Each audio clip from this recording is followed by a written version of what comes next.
যে বাবা সন্তানের দেহ শনাক্ত করতে ভয় পায় আমি তাকে ঘৃণা করি।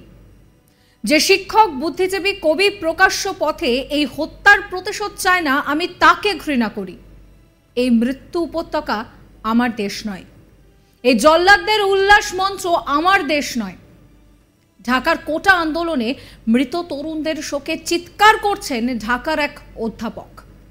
তিনি কাঁদতে কাঁদতে গলা ফাটিয়ে বলছেন যে এই মৃত্যু উপত্যকা আমার দেশ নয়। আর এই ভিডিও প্রকাশ্যে আসতে রীতিমতন শোরগোল পড়ে গিয়েছে। সংরক্ষণ বিরোধী আন্দোলনে গত কয়েকদিন ধরে উত্তপ্ত বাংলাদেশ। ঢাকার রাস্তা কার্যত লোকশূন্য। হিংসা ঠেকাতে হাজার হাজার সেনা নেমেছে ঢাকার রাস্তায়, যাদের প্রত্যেকের হাতে বন্দুক। জারি হয় কারফিউ।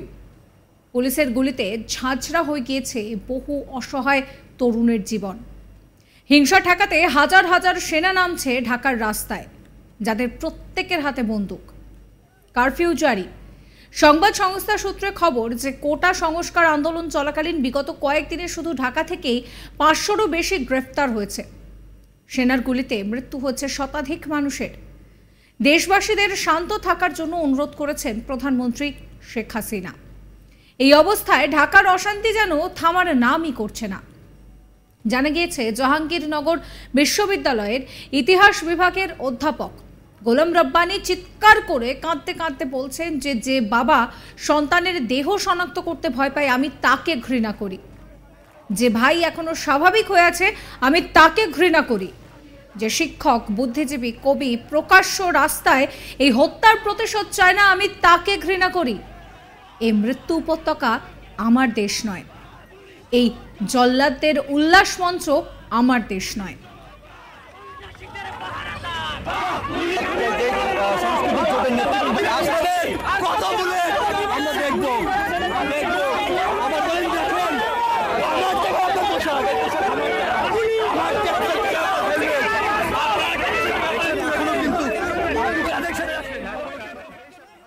অধ্যাপক গোলাম রব্বানী কি বলছেন শোনাবো আপনাদের। যে পিতা সন্তানের লাশ শনাক্ত করতে ভয় পায় আমি তাকে ঘৃণা করি। যে ভাই এখনো স্বাভাবিক নির্লজ্জ হয়ে আছে আমি তাকে ঘৃণা করি। যে শিক্ষক, বুদ্ধিজীবী, কবি ও কেরানি প্রকাশ্য পথে এই হত্যার প্রতিশোধ চায় না আমি তাকে ঘৃণা করি।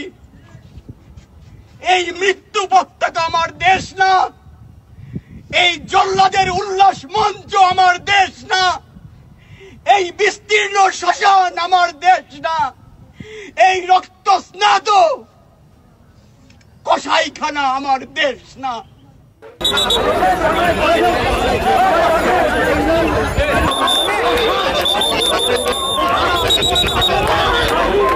পুলিশের সাথে যারা প্রগতিশীল শিল্পীরা আছেন, যারা প্রতিবাদী গানের মিছিলে অংশগ্রহণ করেছেন,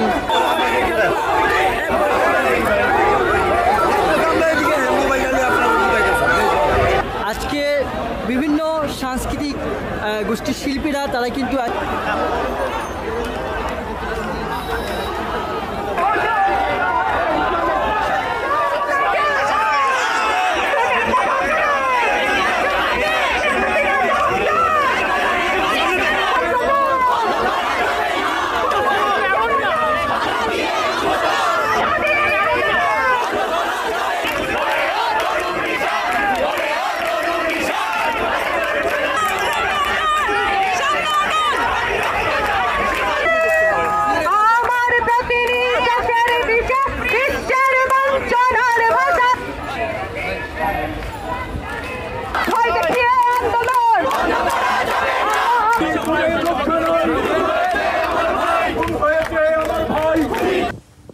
বাংলাদেশে এখনো পর্যন্ত বহু ছাত্র নাকি নিখোঁজ।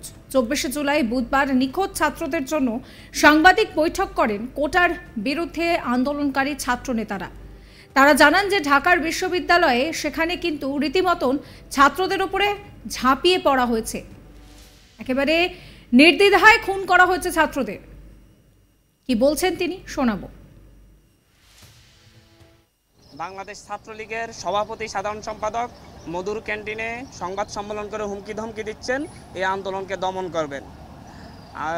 বাংলাদেশ আওয়ামী লীগের সেক্রেটারি জেনারেল এবং সড়ক ও সেতু মন্ত্রী ওবায়দুল কাদের সাহেব বলেছিলেন যে হচ্ছে এই আন্দোলন দমন করার দায়িত্ব ছাত্রলীগের। আমি কোট করছি না, উনি এভাবে কথাটি বলেছিলেন, আপনারা মিডিয়ায় প্রচার করেছিলেন। তারপর থেকে আপনারা দেখেছেন 15 তারিখ 16 তারিখ থেকে সারা দেশের ছাত্রদের উপর যে অমানবিক নির্যাতন চলে আসছে, দমন করার এক হাতিয়ার নিয়ে আসছিল। ঢাকা বিশ্ববিদ্যালয় ক্যাম্পাস সহ সারা দেশের সকল পাবলিক বিশ্ববিদ্যালয়ে এক দানবের মতো লাঠিয়াল বাহিনী, পেটুয়া বাহিনী নেমে এসেছিল। রাতের আঁধারে জাহাঙ্গীরনগর বিশ্ববিদ্যালয়ে বহিরাগতদের দিয়ে অভিযান চালিয়েছিল। বিসির ভাষা ভাঙচুর করে সেখানে ছাত্রদের উপর নির্যাতন চালানো হয়েছিল। অনেক শিক্ষকরাও সেখানে আহত হয়েছিলেন।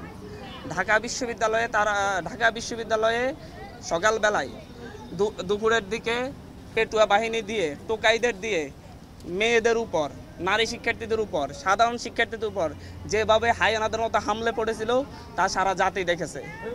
আর এরপরে কি হলো? এরপরে দেখা গেল এর প্রতিবাদে সারা দেশের মানুষ, সারা দেশের সাধারণ শিক্ষার্থীরা রাস্তায় নেমে এসেছিল। তার উপর চালানো হয়েছে ক্র্যাকডাউন।